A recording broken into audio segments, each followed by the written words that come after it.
नमस्कार दोस्तों। तो आज से हम लोग सीरीज शुरू करने जा रहे हैं पॉलिटी। ये सारे एग्जाम्स के लिए इम्पोर्टेंट है। एक समरी वाइज पूरी चैप्टर्स देखने की कोशिश करेंगे। तो आज हम लोग देखेंगे historical background of the polity. जो अभी पॉलिटिकल कंडीशन है इंडिया का, जो कॉन्स्टिट्यूशन बना है उसका जर्नी किस तरह से शुरू होता है और आज जो कंडीशन है वो कैसे बनता गया। तो चलिए शुरू करते हैं। तो अगर अभी तक चैनल को सब्सक्राइब नहीं किए हैं तो सब्सक्राइब करें और इसे लाइक करें। बिना फर्दर डिले का चलिए चैप्टर शुरू करें। Evolution of the Indian constitution.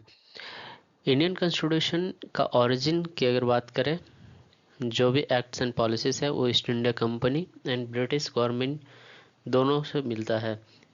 हमारा जो कॉन्स्टिट्यूशन है वो इफेक्ट में कब आया तो 26 जनवरी 1950 को। लेकिन ये बनने में काफ़ी लंबे समय तक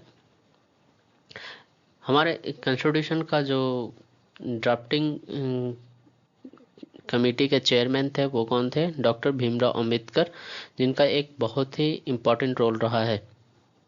ठीक। और कंपनी रूल 1773 से 58 तक रूल रहता है। उसमें क्या प्रोग्रेस होता है, और फिर उसके बाद 1858 से 1947 तक क्राउन रूल रहता है इंडिया में। तो इसमें क्या प्रोग्रेस रहता है एज एडमिनिस्ट्रेटिव यूनिट, तो उसको देखेंगे।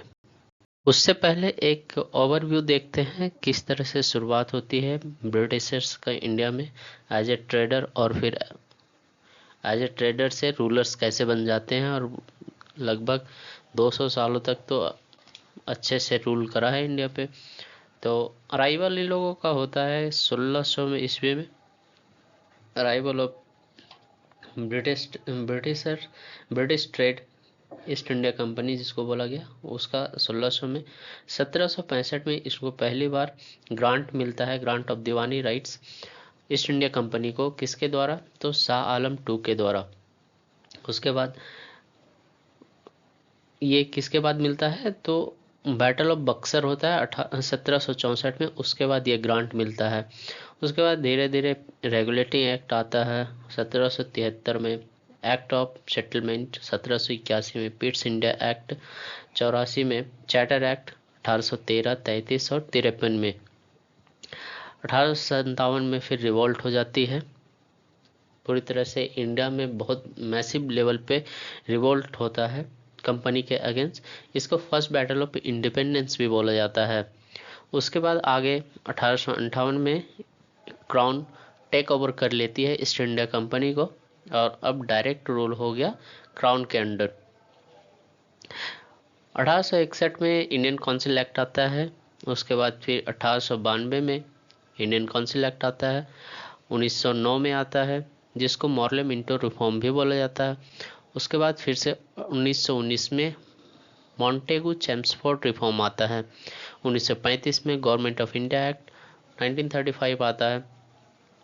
और यहाँ से लगभग अब हो गया था कि अब गवर्नमेंट यहाँ से ब्रिटिश जो है जाने वाले हैं। तो फिर 1947 में और फाइनली इंडियन इंडिपेंडेंट एक्ट आता है और यहाँ से खत्म हो जाती है ब्रिटिश क्राउन का रूल। अब इंडिया इंडिपेंडेंट हो गया। Regulating act of 1773 governor general कौन है इस समय? The Warren Hasting. Governor general इसको बोला जाता है beginning of British control over the East India company's affair in India.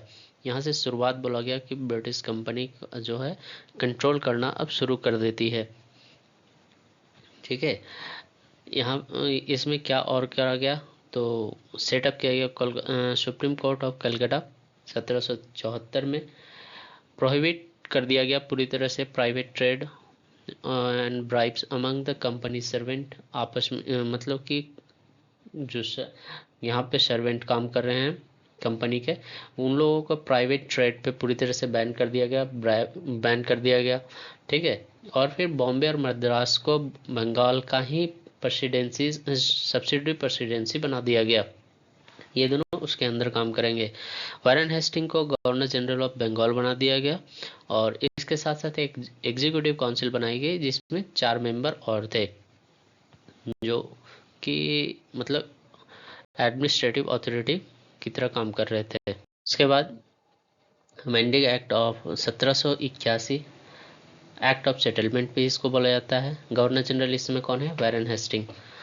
Governor general exempted from the supreme court jurisdictions for the official act. कुछ भी ऑफिशियल एक्ट करते हैं तो इसमें उनको एग्जम्प्ट कर दिया जाता है गवर्नर जनरल को। रेवेन्यू मैटर्स इसको रिमूव कर दिया गया सुप्रीम कोर्ट जुरिडिक्शन से। पर्सनल लॉ जिसमें से हिंदू और मुस्लिम दोनों के लिए पर्सनल लॉ बना दिया गया, ठीक। और governor general and council empowered to frame regulation for the provincial courts and the council.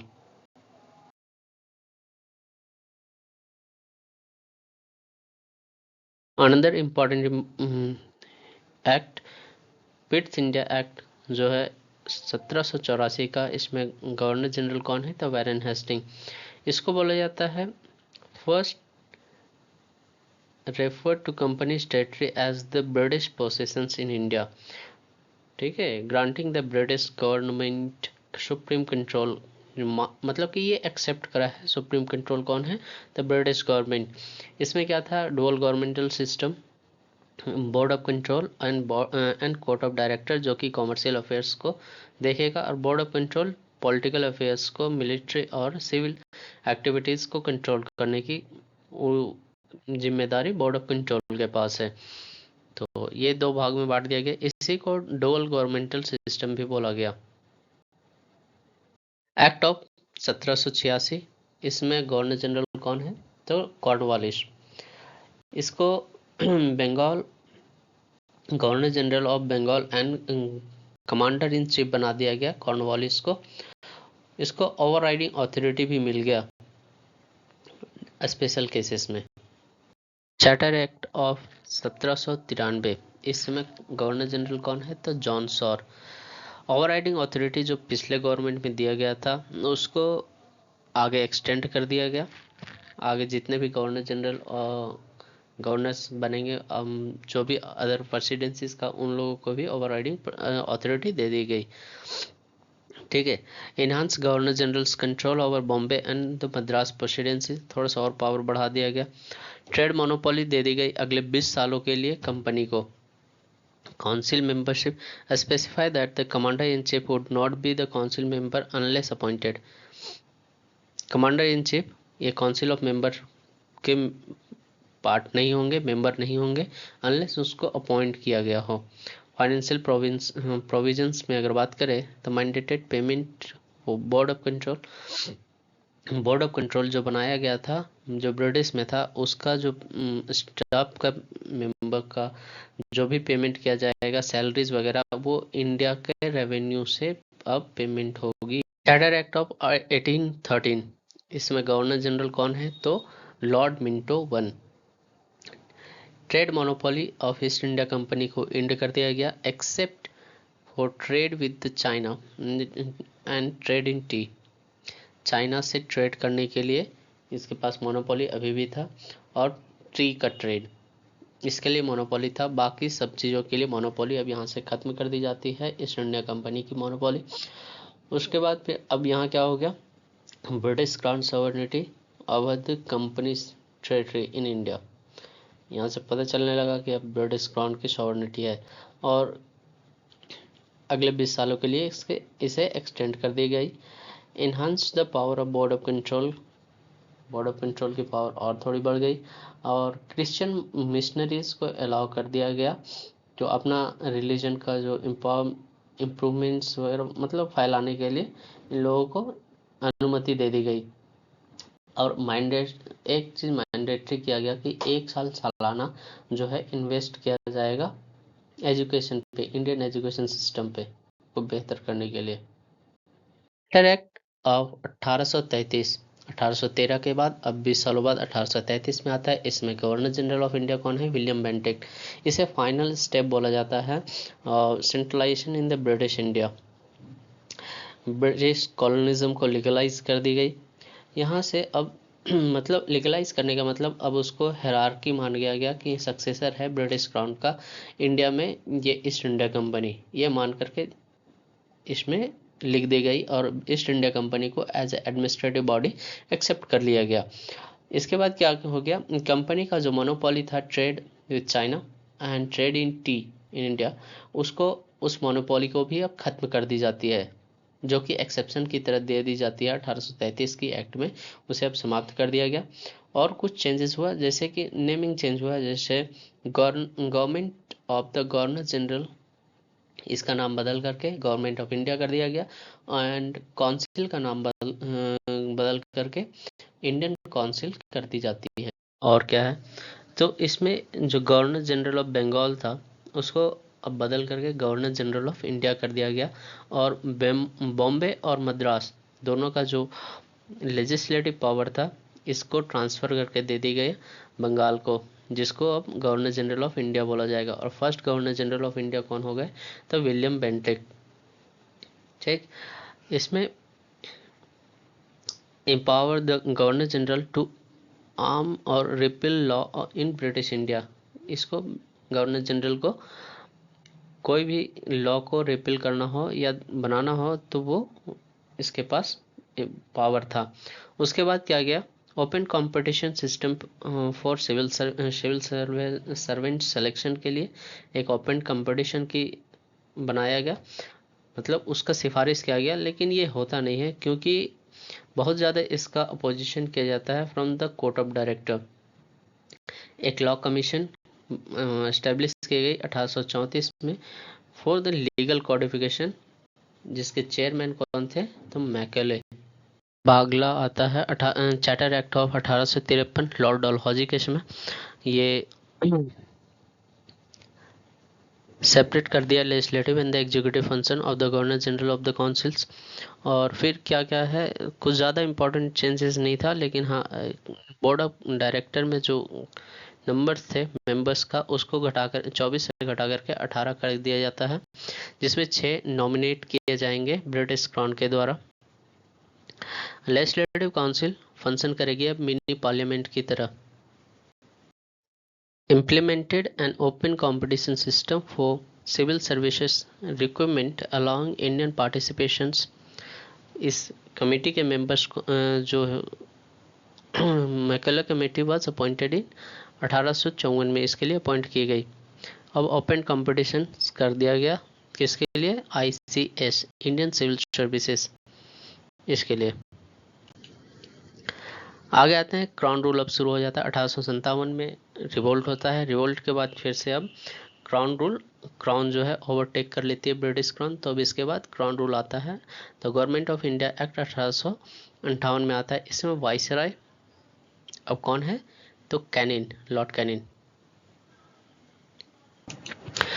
तो गवर्नर जनरल ऑफ इंडिया जो था उसी का पोस्ट अब चेंज करके अब क्या कर दिया गया, वाइसराय ऑफ इंडिया, जो कि डायरेक्ट रिप्रेजेंटेटिव बोला गया ब्रिटिश क्राउन का। ठीक है, जो बोर्ड ऑफ कंट्रोल था उसको हटा करके अब न्यू ऑफिस बना दी गई, उसमें क्या था, establish the secretary of the state for India.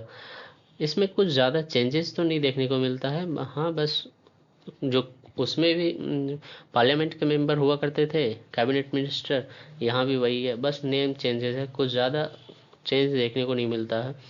Corporate body form a secretary of state in council capable of suing and being used sue in India and in England। Double governmental system इसको समाप्त कर दिया जाता है, abolish the board of control and the court of directors, और इसके जगह पे यही पे लाया गया सेक्रेटरी ऑफ द स्टेट। बाद आता है इंडियन काउंसिल एक्ट 1861, वाइसराय कौन है इसमें, तो लॉर्ड कैनिन, जो कि फर्स्ट वाइसराय ऑफ इंडिया भी बनते हैं 1858 एक्ट के तहत। 1857 रिवोल्ट के बाद जो है चेंज कर दी जाती है ना। अब आगे इसमें क्या था, restore the legislative power of Bombay and Madras, का जो लेजिस्लेटिव पावर है उसको रिस्टोर कर रखा जाता है। और वॉइस राय के पास पावर भी दे दी गई कि इंडियंस और नॉन ऑफिशियल मेंबर्स को इंडियंस को as a non official member अपने काउंसिल में अपॉइंट कर सकते हैं। इसके लिए जो सबसे पहले 3 नॉमिनी को अपॉइंट करा गया उसमें कौन थे? Raja of Banaras, Maharaja of Patiala and the sir Dinkar Rao. Establish new legislative council for Bengal 1962 में, और नॉर्थ वेस्टर्न प्रोविंसेस के लिए 1886 में, और पंजाब के लिए न्यू लेजिस्लेटिव जो काउंसिल बनाई गई और 1897 में। Enable the viceroy to issue ordinance, 6 महीने के लिए जो है वैलिड होगा। और लॉर्ड कैनिंग जो है इंट्रोड्यूस किए हैं यहाँ पे पोर्टफोलियो सिस्टम 1859 में। The Indian council act 1861, Indian council act 1892। Lords Lansdowne इस समय जो है वाइसराय ऑफ इंडिया है। तो नॉन ऑफिशियल मेंबर्स को बढ़ा दी जाती है, ठीक। कुछ फंक्शंस में भी इंक्रीज के एक्सपेंड करा गया। Nomination process, non official members were nominated central council में एंड प्रोविंशियल काउंसिल्स में भी। इसी एक्ट के तहत 1892 एक्ट में लिमिटेड इलेक्शन लाने की बात कही गई, लेकिन ब्रिटिश इसको रिफ्यूज़ कर देते हैं, इसे अपनाते नहीं है। Instead of calling them election they hide the process in the terms and nomination on the recommendation. इस प्रोसेस को मतलब इलेक्शन टर्म्स ही यूज़ करना अच्छा नहीं समझा, और इसको एज इसका प्रोसेस को हाइड करते हुए नॉमिनेशन प्रोसेस को रिकमेंड कर दिया गया। अब अगला एक्ट जो आता है इंडियन काउंसिल एक्ट 1902 में। मॉर्ले मिंटो रिफॉर्म्स भी इसको बोला जाता है। मॉर्ले मिंटो रिफॉर्म का मतलब है, मॉर्ले जो है इस कमेटी के चेयरमैन थे और मिंटो जो है वहाँ के उसमें वाइस रहे थे, ठीक है, इसलिए इसको मॉर्ले मिंटो रिफॉर्म बोला गया। इसमें लेजिस्लेटिव काउंसिल का जो मेंबर है मेंबरशिप बढ़ा दी गई, पहले 16 था, अब इसको 60 कर दिया गया, लेकिन हाँ ऑफिशियल मेजोरिटी जो है अपने तरफ ही रखा ब्रिटिशर्स ने। उसके बाद कुछ मेजर चेंजेस, जैसे कि अब इंडियन मेंबर्स भी जो है इस यहाँ जो उनको सप्लीमेंट्री क्वेश्चन पूछने की बजट पे, जो बजट इंट्रोड्यूस होगा तो उस पर पूछने की अधिकार दे दिया गया, लेकिन हाँ वोटिंग राइट्स नहीं दिया गया, सिर्फ क्वेश्चन पूछ सकता है, कुछ रिकमेंड करना है तो कर सकता है। एक और जो मेजर चेंजेस किया गया इसमें, जिसके लिए इसे याद भी किया जाता है, तो वो मुस्लिम्स को एक अलग से वोटिंग राइट्स दे दिया जाता है, ठीक है। Muslims could vote only for the Muslim candidate. इसी को फादर ऑफ कॉम्युनल इलेक्ट्रोड भी बोला गया, ठीक है। यहाँ से कॉम्युनलिज्म शुरू होता है, फूट डालो एंड राज करो का। एक और क्या है इसमें, तो फर्स्ट इंडियन सत्येंद्र प्रसाद सिन्हा जो है वो अपॉइंट किए जाते हैं, पहले इंडियन जो वाइसराय एग्जीक्यूटिव काउंसिल के अंदर as a law member represent करते हैं। अब अगला एक्ट जो है वो गवर्नमेंट ऑफ इंडिया एक्ट 1919, जिसको मॉन्टेगू चेम्सफोर्ड रिफॉर्म भी बोला गया। मॉन्टेगू इस कमेटी के जो है वो चेयरमैन थे और हेड जिसको बोला गया, और वो चेम्सफोर्ड इसमें वाइस रहे थे वहाँ के, इसलिए इसको मॉन्टेगू चेम्सफोर्ड बोला गया रिफॉर्म्स के नाम से। ये इफेक्ट में कब आया, तो 1921 में। 20 अगस्त 1917 को the British government aim to gradually introduce responsible government of India, इसलिए इसको लाया गया। क्लासिफिकेशन ऑफ द सब्जेक्ट, एक सेंट्रल एंड प्रोविंशियल सब्जेक्ट्स में क्लासिफाइड कर दिया गया, एक रिजर्व सब्जेक्ट अलग बनाया गया और ट्रांसफर सब्जेक्ट। रिजर्व सब्जेक्ट में आ गया तुम्हारा जैसे कि governor general and executive council not accountable to the legislative council. जो रिजर्व सब्जेक्ट में जो भी सब्जेक्ट होंगे वो अकाउंटेबल नहीं है लेजिस्लेटिव काउंसिल में, जबकि ट्रांसफर सब्जेक्ट लेजिस्लेटिव लेकर के था वो छोटे छोटे चीज़ें जिस पे कि उतना कुछ हल्ला हंगामा नहीं हो सकता था, वैसे चीज़ें हैं। Legislative structure replace the Indian legislative council with the bicameral legislature. जो पहले यूनिकैमरल था वो बाइकैमरल में बदल गया, जिसको अपर हाउस बोला गया काउंसिल ऑफ द स्टेट को, and the lower house legislative assembly को। ज़्यादातर इलेक्टेड मेंबर्स हुआ करते थे। इंडियन रिप्रेजेंटेशन इसमें 3 Indian member in the viceroy executive council को रिप्रेजेंट करने की अधिकार मिला। और इसमें जो कॉमनल राइट्स, कॉमनल इलेक्टोरेट जो था उसको और एक्सपेंड किया जाता है, और Sikh, Indian Christian, Anglo Europeans and European, इस सब को अलग से अब मतलब पूरी तरह से फुट डालो राज करो का ये नेक्स्ट लेवल अब चलता जा रहा है। ठीक है। उसके बाद financial autonomy, separated the provincial budget and the central budgets. Provincial budget और सेंट्रल बजट दोनों को अलग अलग कर दिया गया। High commissioner for India establish in London. Central public service commission को बनाया गया 1926 में। And chamber of princess, it propose establishment of the chamber of princess Nandlal Narendra Mandal which was formed in 1921 with 120 members. Simon commission 1927 में आता है। इसमें 7 member statutory commission led by sir John Simon के द्वारा इसको लीड किया जाता है। ठीक है। और इसमें की प्रपोजल क्या था, तो एवोल्यूशन ऑफ डायरकी जो रिकमेंड करा था ये कमीशन। उसके बाद creation of the federation of British India and princely state, और कम्युनल इलेक्टोरेट को इन्होंने कैरी आउट करने के लिए बोला। कम्युनल अवार्ड 1932, इसमें क्या था, ये किसके द्वारा रिकमेंड करा गया, तो propose by prime minister Ramsay MacDonald के द्वारा to ensure minority representation, separate electorate for Muslim, Sikh, Indian Christian, Anglo Indians, Europeans.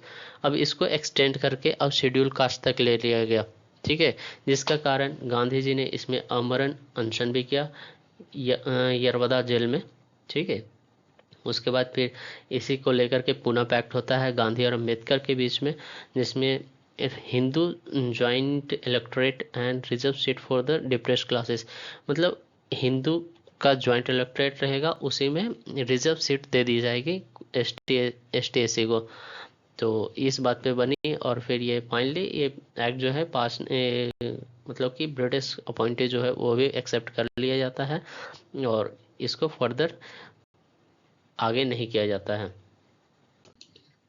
अब इसके बाद आता है सबसे important government of India act 1935। इसमें वाइसरॉय कौन था, तो lord Willingdon. Significant steps towards the responsible government इसको बोला गया, जिसमें 321 सेक्शन और 10 शेड्यूल थे। इसका एम क्या था, to establish all India federation and the provinces and the princely state, but ये fail due to the non participation from the princely state. इसमें पार्टिसिपेट करना सही नहीं समझा, इसलिए प्रिंसली स्टेट, इसलिए ये फेल बताया गया। 3 लिस्ट बनाए गए, federal, provincial and the concurrent. यही आज भी तो इंडिया में चल रहा है। 1935 एक्ट से बहुत सारा कुछ जो है इंडियन कॉन्स्टिट्यूशन में बोरो कर लिया गया था। Introduce provincial autonomy, introduce a dyarchy at the centre.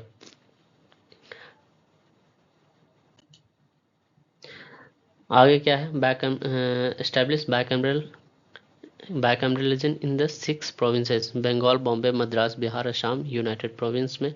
आज भी बाइकैमरलिज्म जो है इंडिया में वो 6 ही स्टेट में है। ठीक है। Separate elected for the depressed classes, schedule का वीमेन एंड द लेबर, इसमें दिया गया था। Extended franchise 14% of the population and creator reserve bank of India. Reserve bank of India को एस्टेब्लिश भी करा गया। Establish federal and the provincial public service commission and the federal court in 1937। और Burma को इंडिया से अलग कर दिया गया। और क्या किया गया था, establish a federal railway authority. Mainly India आज़ादी की तरफ मुड़ चुका है। ठीक है।